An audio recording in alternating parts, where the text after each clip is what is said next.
সালাম। রিয়া আর তানিয়া শহর থেকে এক দূরে গ্রামে ট্যুরে যায়। গ্রামটা খুব নিরিবিলি, কিন্তু অদ্ভুতভাবে সব মানুষ সন্ধ্যার পর ঘরে ঢুকে যায়। এক বৃদ্ধ তাদের থামায়। রাত হলে বাইরে যেও না। এই গ্রামে কিছু আছে। এগুলো পুরনো গল্প। তারা বাইরে যায়। চারপাশে কুয়াশা, নিস্তব্ধতা। দূরে কিছু একটা দাঁড়িয়ে।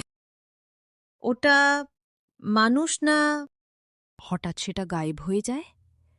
হঠাৎ তারা বুঝতে পারে কেউ তাদের পিছনে আছে। ঠান্ডা বাতাস, ফিসফিস। তোমরা কেন এসেছ?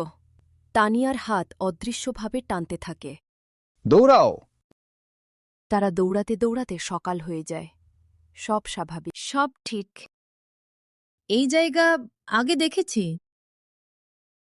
দূরে একজন সাদা শাড়ি পরা মহিলা দাঁড়িয়ে। সে ধীরে তাদের দিকে হাঁটতে শুরু করে। কুয়াশা আবার নেমে আসে। তোমরা এখান থেকে ফিরতে পারবে না, কারণ তোমরা ইতিমধ্যেই এখানকার।